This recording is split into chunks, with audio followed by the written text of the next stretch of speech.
नमस्कार। राजकीय महाविद्यालय कोलायत बीकानेर की ऑनलाइन क्लास में आप सबका हार्दिक स्वागत। मैं फतेह चंद चौहान, असिस्टेंट प्रोफेसर संस्कृत। आज के इस ऑनलाइन सत्र में हम संस्कृत साहित्य के महाकवि कालिदास की रचनाओं के विषय में चर्चा करेंगे। कालिदास के दो महाकाव्य हैं, एक रघुवंशम और दूसरा कुमार संभवम। दो खंड काव्य हैं, मेघदूतम और ऋतुसंहारम। तीन नाटक हैं, अभिज्ञान शाकुंतलम, मालविकाग्निमित्रम और विक्रमोर्वशीयम। सर्वप्रथम हम ऋतुसंहार के विषय में चर्चा करते हैं। ऋतुसंहार कालिदास की प्रामाणिक कृति के रूप में 6 सर्गों का एक गीति काव्य है। इस खंड काव्य में महाकवि ने ग्रीष्म, वर्षा, शरद, हेमंत, शिशिर एवं वसंत ऋतुओं का स्वाभाविक और ललित वर्णन किया है। इसमें 144 पद्य हैं। कालिदास की अन्य रचनाओं के समान इस खंड काव्य में वो प्रौढ़ता नहीं मिलती है, इसलिए कुछ विद्वान इसके कालिदास द्वारा रचित होने में संदेह प्रकट करते हैं, परंतु अधिकांश विद्वानों का मत है कि यह कालिदास की ही रचना है। रचना की प्रौढ़ी न होने पर भी ऋतुसंहार का अपना विशिष्ट महत्व है, क्योंकि संस्कृत साहित्य में ऋतुओं के सर्वांगपूर्ण सौम्य वर्णन का एकमात्र काव्य है।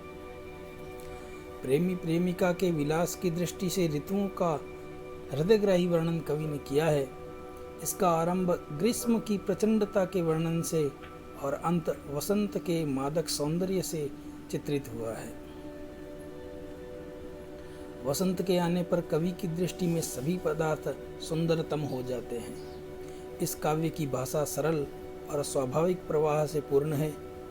कवि ने अनुप्रास युक्त पद विन्यास किया है। पद्यों में मुक्तक काव्य की छटा है। यद्यपि वे नायक के द्वारा नायिका को संबोधित होने के कारण परस्पर बंधे हुए हैं, सरलता और सहजगम्य होने के कारण मलिनाथ जैसे टीकाकार ने इस पर टीका नहीं लिखी है। कवि के तरुण प्रयास के कारण इसमें कामवृत्ति का आदर्शोन्मुख परिष्कार भी नहीं है। संभवतः इसीलिए समीक्षकों ने इस काव्य के उद्धरण काव्य शास्त्रीय ग्रंथों में नहीं दिए हैं।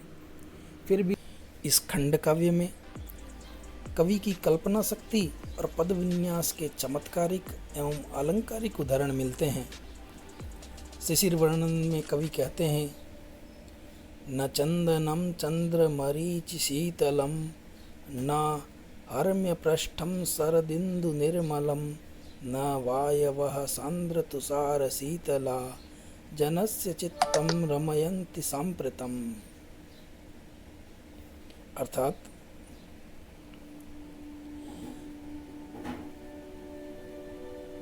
इस शिशिर ऋतु में अब ना तो किसी को चंद्रमा की किरणों से शीतल किया हुआ चंदन का लेप अच्छा लगता है, न शरद की चंद्रमा के समान उजली छतें अच्छी लगती है, और न ही घनी ओस से शीतल वायु किसी को भाती है। ऋतुसंहार में मानव और प्रकृति दोनों का चित्रण उनके उद्दीपक के रूप में हुआ है। शरद ऋतु के वर्णन में कालिदास ने रूपकों का विपुल प्रयोग किया है। प्रकृति की उपमा मानव से और मानव की उपमा प्रकृति से दी है। यथा चंचन मनोज्ञ सफरी रसना कलापः, पर्यंत संस्थित सितांडज पंक्तिहारा, नद्यो विशाल पुलिनांत नितंब बिंबा, मंदम प्रयांति समदा प्रमदा इवाद्य। अर्थात इस शरद ऋतु में नदियां उसी प्रकार धीमे धीमे बह रही है जैसे कमरधनी और माला पहने हुए बड़े नितंबों वाली कामिनियां जा रही है। उछलती हुई सफरी मछलियां उन नदियों की कमरधनी हैं। तट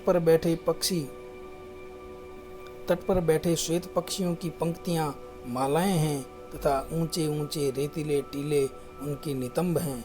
शरद ऋतु के आरंभ और अंत दोनों स्थलों पर कवि ने कामिनी का रूपक दिया है।